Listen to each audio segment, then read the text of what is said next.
Som. Queridos, eu quero convidá-los. Isaac, baixa para mim, por favor. Eu quero convidá-los a abrir as suas Bíblias na primeira carta de João, capítulo 4.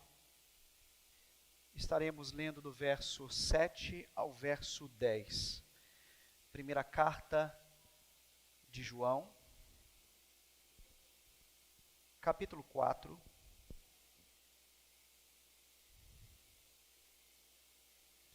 do verso 7 ao verso 10.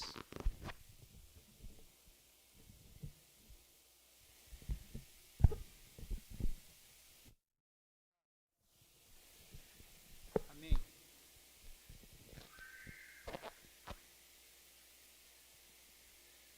Nos diz assim a palavra do Senhor. Amigos amados, amemos uns aos outros, porque o amor procede de Deus. Todo aquele que ama tem Deus por Pai e conhece a Deus. Quem não ama não conhece a Deus, porque Deus é amor.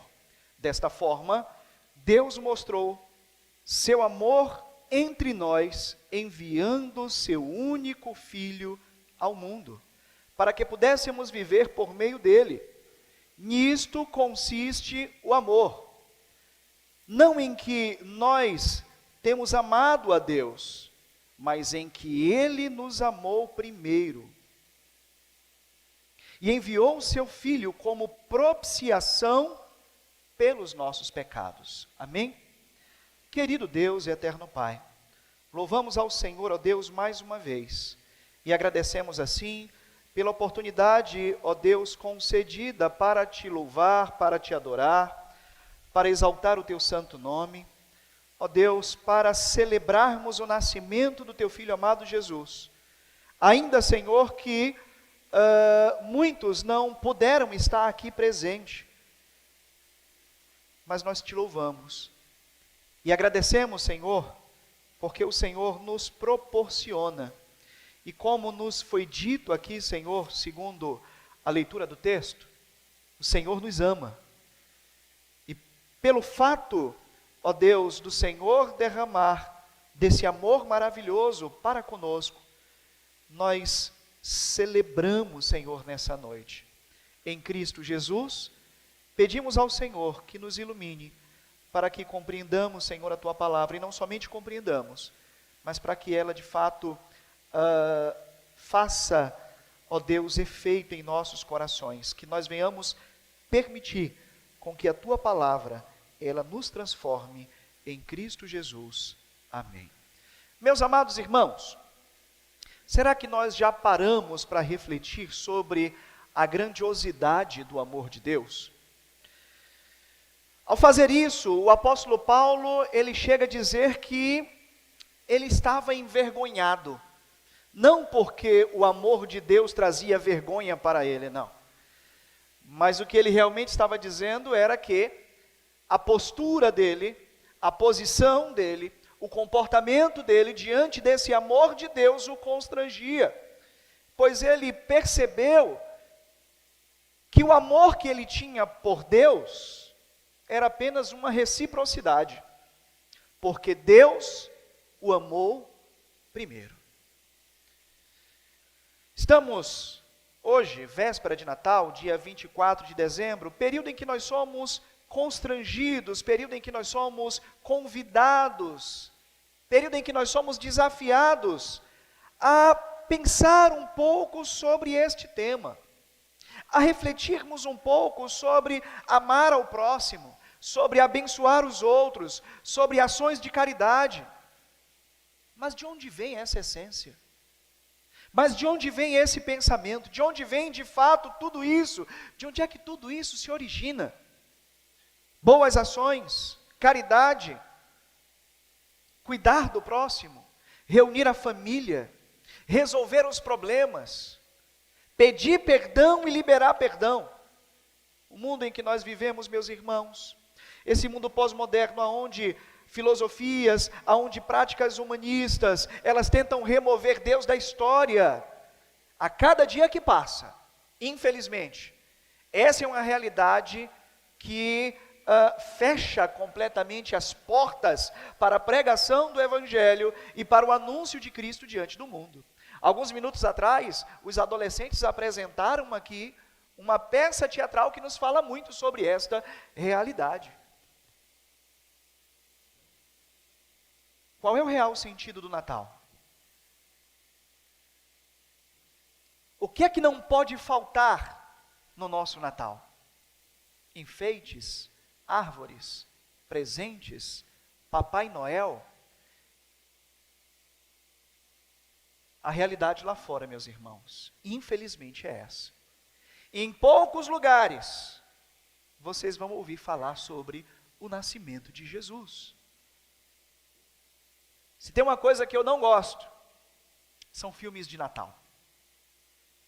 Mas, essa semana eu me peguei assistindo um.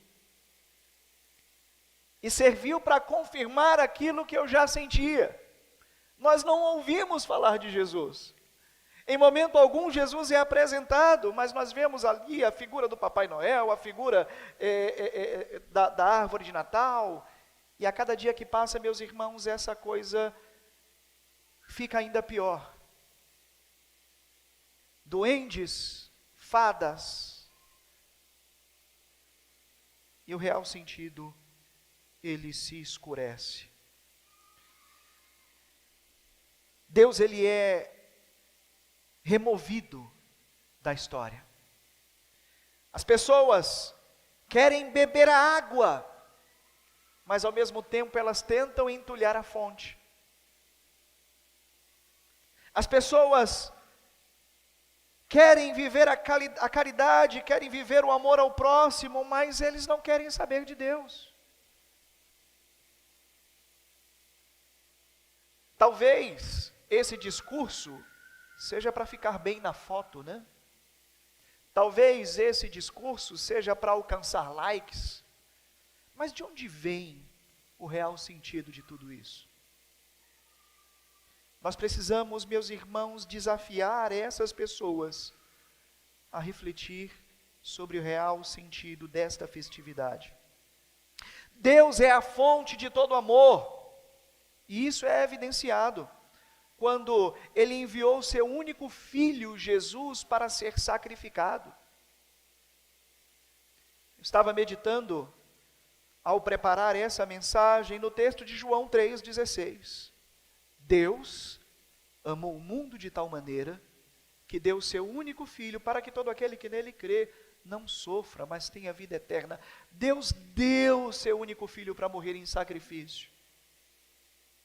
E quando se pensa ainda em Natal, trazendo em mente a figura de Jesus, muitos se apegam à literalidade da história e pensam Jesus como uma criança.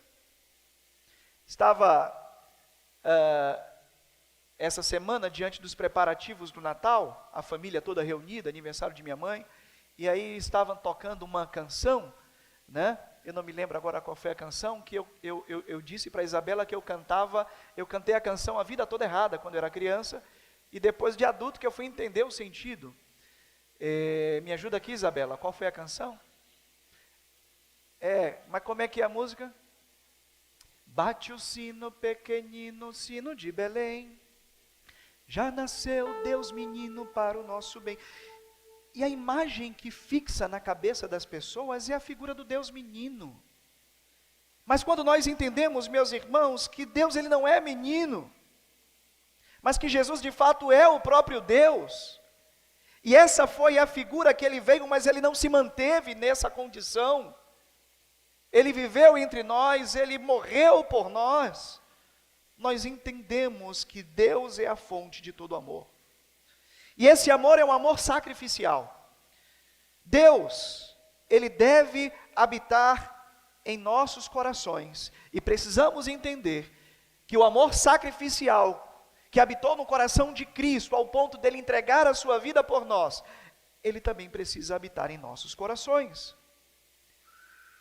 O amor de Deus, Ele caracteriza os seus filhos.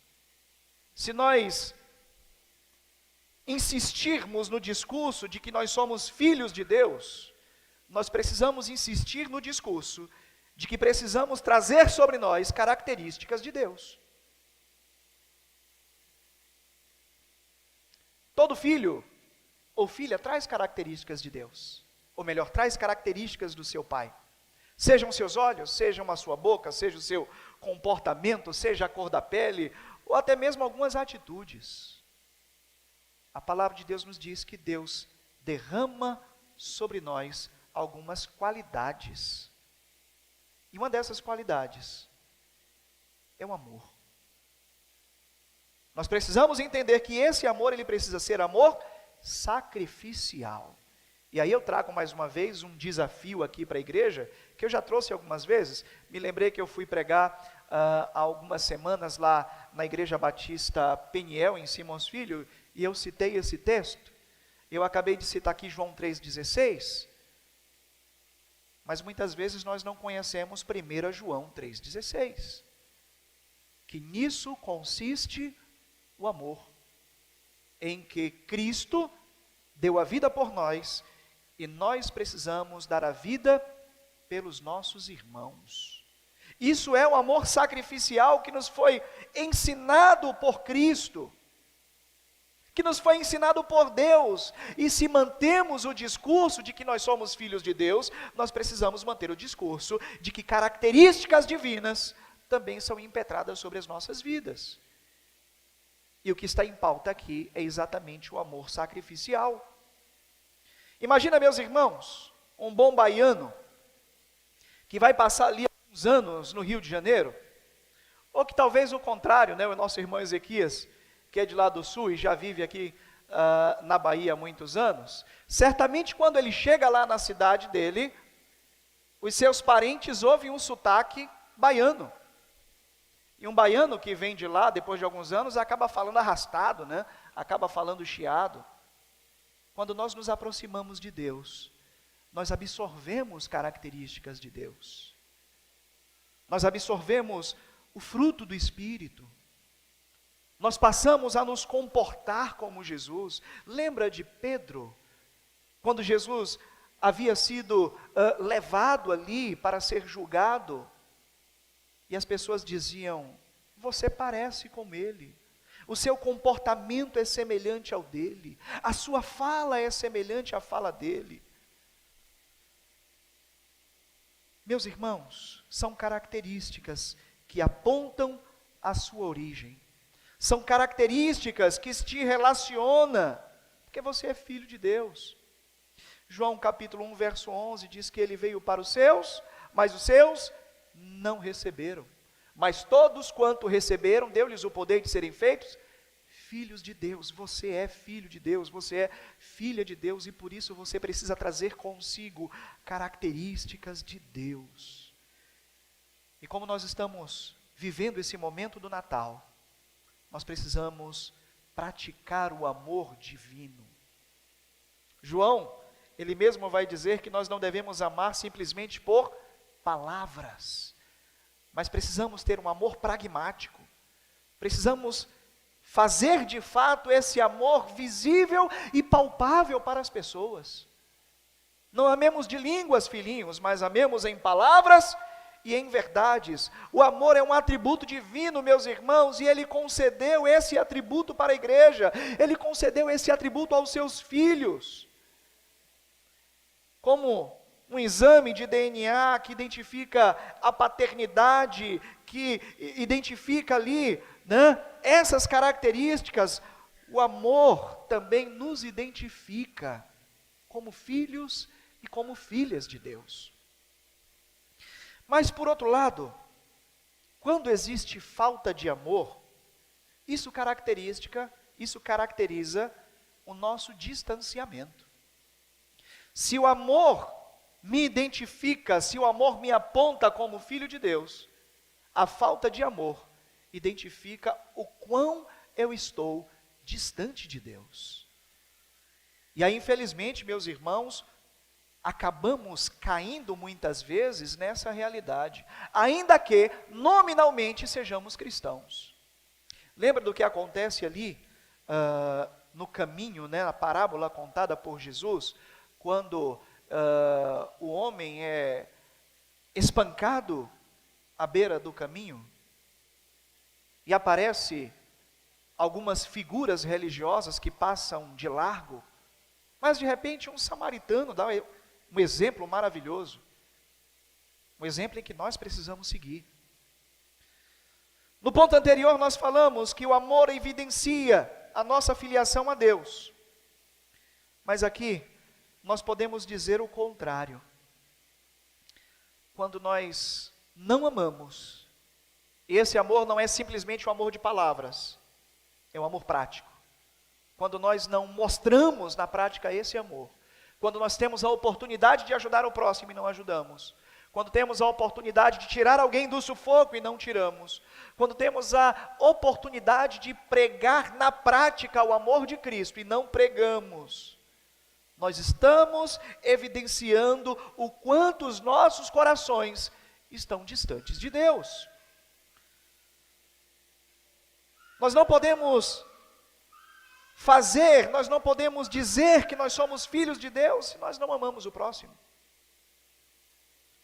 Se nós não cuidamos daquele que está passando por dificuldades, sobre aquele que está necessitado. Digamos que você esteja, meus irmãos e minhas irmãs, se sentindo fracos, e você vai ao médico.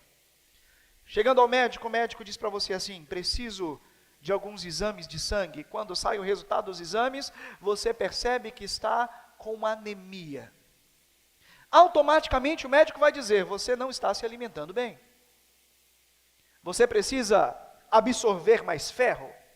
Você precisa comer alguns alimentos que são específicos para a sua situação. Você está com características de uma pessoa anêmica. Você não está se alimentando bem. A falta, meus irmãos, de ferro no organismo resulta a anemia. A falta de plaquetas, a baixa de plaquetas está ligada à má alimentação. E quando Deus olha para nós, como resultado de um exame, e procura as práticas desse amor, está intrínseco de que nós estamos com falta de Deus. Sabe o menino Deus? Sabe o Jesus que nasceu na manjedoura, mas que não está mais na manjedoura? Que viveu entre nós, que ensinou, que deu exemplo, que fez milagres, que morreu, que ressuscitou e que hoje habita à destra do Pai. Quando nós não amamos, nós estamos longe desse Jesus. Conta uma história que Albert Einstein, acredito que eu já tenha contado essa ilustração aqui na igreja algumas vezes, ainda pequeno, estava na sala de aula quando o professor disse assim: Deus não existe. E se é que Ele existe, Ele é a fonte de toda maldade.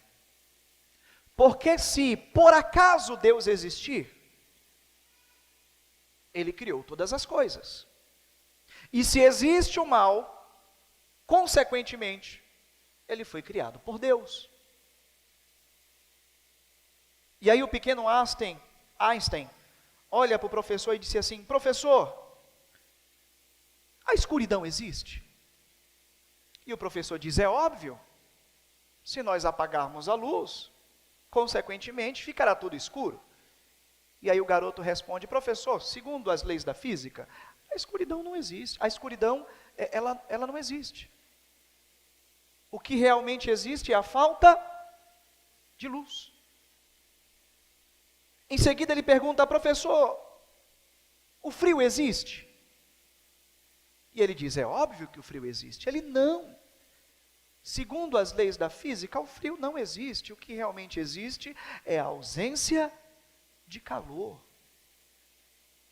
Tomando como base essa teoria, A maldade é exatamente aquilo que acontece quando Deus não habita no coração do homem. Ou seja, Deus não criou a maldade, mas a maldade é o resultado de um coração que vive longe de Deus. Então, meus irmãos, como servos de Deus, como alcançados por Cristo, como alcançados pela graça de Deus, como salvos por Cristo Jesus, nós precisamos olhar para Jesus como exemplo. Olharmos para Jesus como exemplo de vida. Olhai para Jesus, que é autor e consumador da nossa fé. Paulo diz, olha, sede meus imitadores, como eu também sou imitador de Cristo. Dessa forma, meus irmãos, a maldade, ela não existe, mas ela é igual ao frio, ela é igual à falta de luz.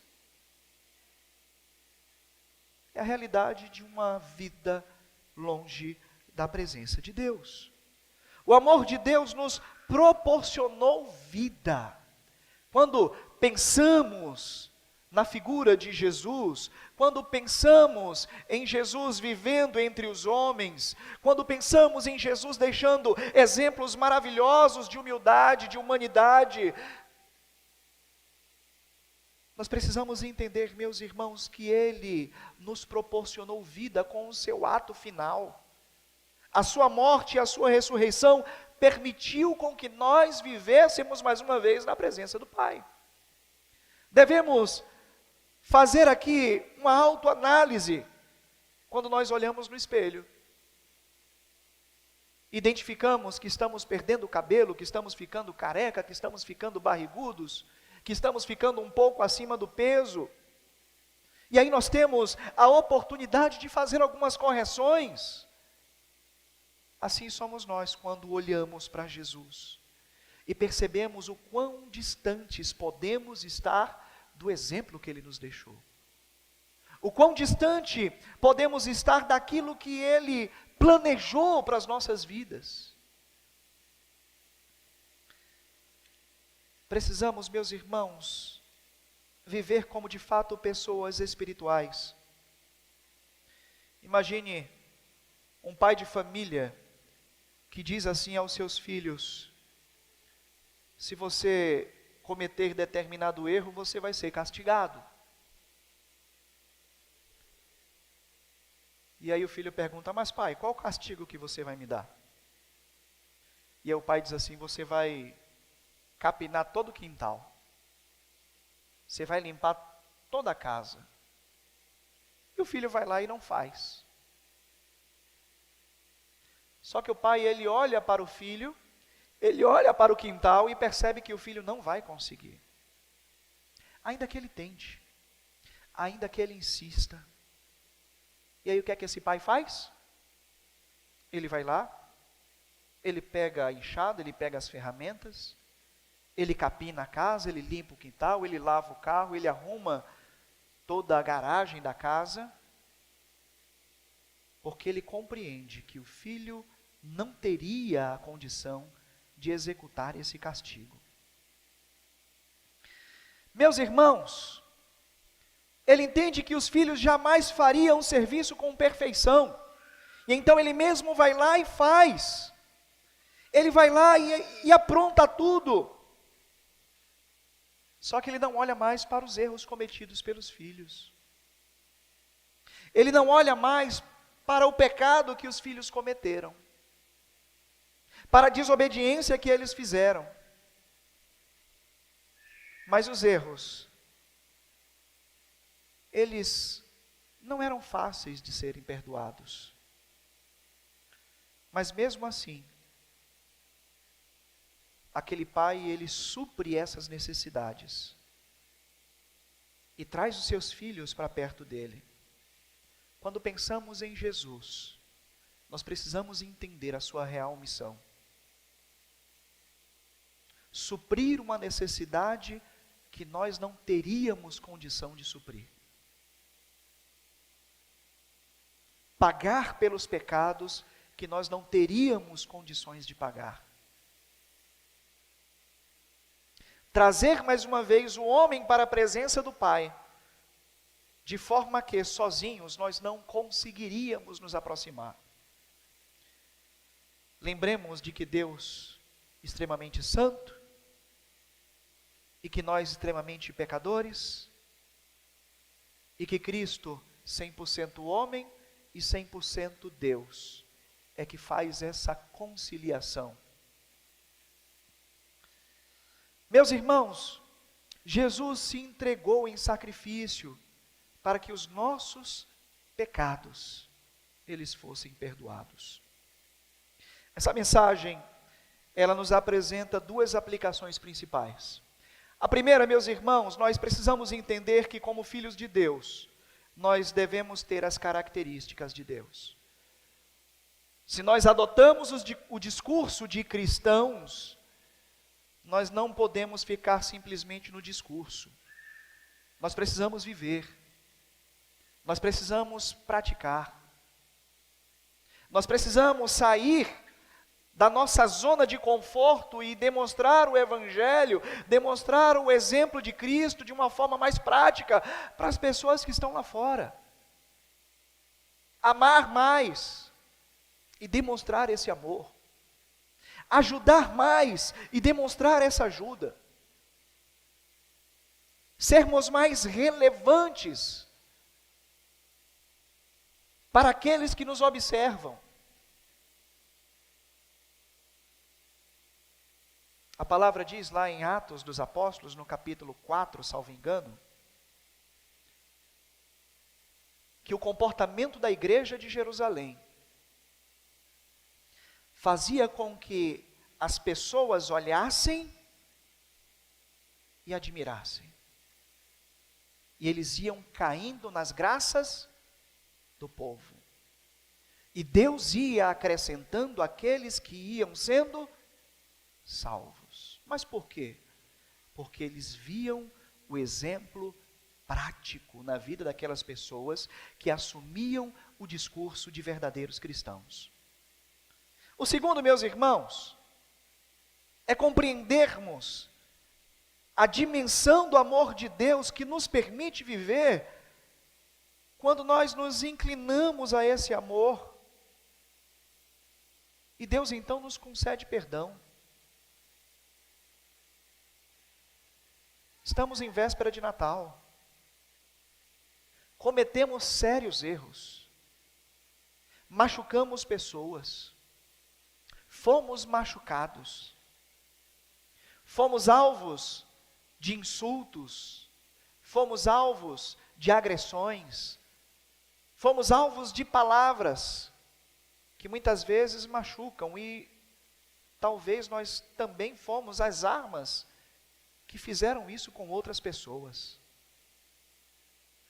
Cristo deixou um exemplo maravilhoso para nós.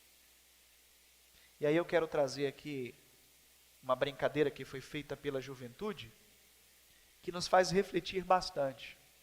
A juventude fez esse ano um amigo secreto e um inimigo secreto. E aí eu citei para alguns jovens o texto de Jesus, quando Jesus está ensinando, né? E ele diz: amai os vossos inimigos, bendizei aqueles que vos maldizem, orai por aqueles que vos maltratam e por aqueles que vos perseguem. Meus irmãos, seguir a Jesus é um desafio que nós enfrentamos todos os dias da nossa vida.